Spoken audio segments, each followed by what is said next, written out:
The narrator reflects again that no woman of Shakespeare's genius lived in Elizabethan times. More plausibly, an aristocratic lady of the time might have written something. The narrator believes that if such a lady wrote, however, fear and hatred would have marred her writing. She cites a poetry of the noble Lady Winchelsea, which she finds stifled by its fear and hatred of men. Had she not been so consumed with these negative, imprisoning emotions, the narrator believes we would have written brilliant verse. The narrator turns attention to the Duchess Margaret of Newcastle, a contemporary of Lady Winchelsea. Both women were noble, married to good men and childless. The narrator reads a verse and feels she suffers from the same personal grievances. Had she lived today, she believes the lonely Margaret would have been a far better poet. The narrator contemplates Dorothy Osborne, a more sensitive, melancholy Elizabethan figure who wrote only letters as a proper woman did, and not poetry. The narrator believes she had a great gift, but that her letters betray Dorothy's insecurity over her writing.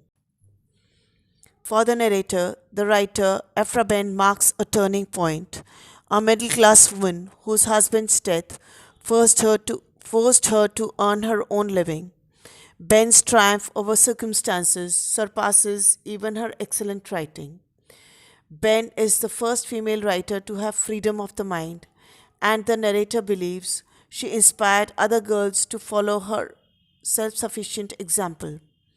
Unfortunately, the literary girl's parents frequently rejected these plans in the interest of women's chastity, and the door was slammed faster than ever. Still, countless 18th century middle class female writers and beyond owe a great debt to Ben's breakthrough of earning money from writing. The earning of money, the narrator argues, goes far in eliminating the sneers against women's writing. The narrator is confused why the wealth of women's writing in the 19th century offers almost exclusively novels after women had originally begun with poetry. She thinks about what the four famous and divergent female novelists, George Eliot, Emily and Charlotte Bronte, and Jane Austen, had in common besides being childless. Oddly, their middle class status would have meant less privacy and a greater inclination toward writing poetry or plays, which require less concentration. Austen, for example, is known to have hidden her manuscripts when interrupted in a family's sitting room. However, the 19th century middle class woman was trained in the art of social conversation, and the novel was a natural fit for her talents. The narrator finds that the work of Austen does not suffer from her lack of privacy, nor was it racked by hatred or fear. Though she thinks that Charlotte Bronte may have had more genius in her, Bronte has some hatred in her which disfigures her genius. Perhaps most among the foursome she could have benefited from for more money, experience, and travel. The narrator considers the varying effects the same novel can have on multiple readers. What makes a novel universal is integrity, which she defines as truthfulness. Does the writer's gender impact her integrity? Looking at Bronte's work, the narrator feels that beyond anger and resentment, the fear in it leads to some degree of ignorance. The narrator also argues that traditionally masculine values and topics in novels, such as war, are valued more than feminine ones, such as drawing room character studies. Female writers then were often forced to adjust their writing to meet the inevitable criticism that their work was insubstantial. Even if they did so without anger, they deviated from their original visions and their books suffered. The narrator finds it miraculous that in such a climate, Austen and Emily Bronte were able to write their books with such confidence and integrity. Only they ignored the sniping critical chorus against them. Furthermore, the early 19th century female novelist had no real tradition from which to work.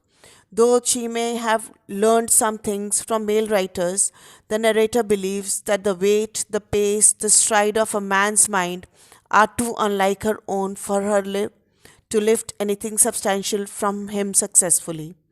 For instance, there are no common sentence available for a woman's use, as the standard 19th century sentence was fitted for men to adapt to their own uses. While Charlotte Bronte and Eliot failed with that sentence, Austen created her own natural shapely sentence that enabled deeper expression. The narrator argues that the novel was the chosen form for these women since it was a relatively new and pliable medium. She wonders if women will come up with some new vehicle for the poetry within them. She ceases her remarks about the future of writing to question the effect of frequent interruptions on women's books. And now the analysis. Previously, the narrator gave the fictional historical example of Judith Shakespeare as a woman whose genius was stifled because of sexist circumstances. Here she finally gets around to discussing true historical examples of female writers, a topic she initially shied away from in chapter 1. First, she speaks of potentially incandescent brilliance ruined by personal grievances against men in the Elizabethan writers, then of genius that was more ably expressed by 19th century women. The turning point in female writers, as the narrator sees it, in the example of self sufficiency provided by Ephra Behn, 17th century novelist, playwright, and poet, whose works include the novel Orunoko and the play The Rover. The narrator's selection of Behn as the most important female writer shows that Woolf is not, as her previous remarks may have impelled, classist. Behn is middle class, whereas the other women who wrote lesser works were all aristocratic. More important is that Behn has mostly fit the narrator's criteria for freedom of thought. She is not dependent on men for money. The narrator also thought it was best for the money to have been inherited and thus eliminate the need for slavish employment. However, the aristocratic women, despite not needing to work for a living, are nevertheless indebted to their husbands or other men, and the money they keep goes to them. Men is truly independent, and in fact, her ability to write for a living was what inspired the female writers after her. The narrator also weighs in on the range of experience allotted to women. Men are allowed more freedom, and their works often reflect this. Tolstoy, as the narrator notes, could not have written War and Peace had he been rooted in seclusion. The key to Austen's success in freedom of thought, she believes, is that though Austen was as limited in life experience as any other female writer, perhaps it was the nature of Jane Austen not to want what she had not. Experience is crucial only if the writer desires to write about something well beyond his or her primary station in life. The social novels of the four female writers represented our logical choices then, but unfortunately, the patriarchal atmosphere dictates that such novels are deemed less important than traditionally masculine novels about war and so on. Woolf has suggested throughout the essay that women must ignore men and write freely, and she may lead readers to believe that she feels men and women are equal in all ways. While she certainly thinks they have equal intelligence, here she concedes that men and women have different kinds of intelligence, different minds, and that they naturally write in different styles.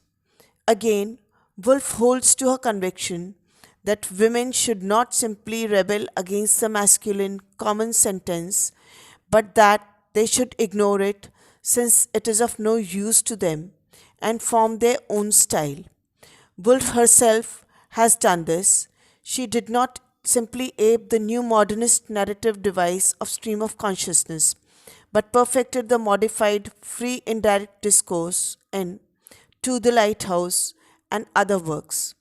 She is also known as one of the great English stylists, and her essays, especially this one, upholds this claim. Witty, elegant, and focused, she, like Austen, found her own natural shapely sentence.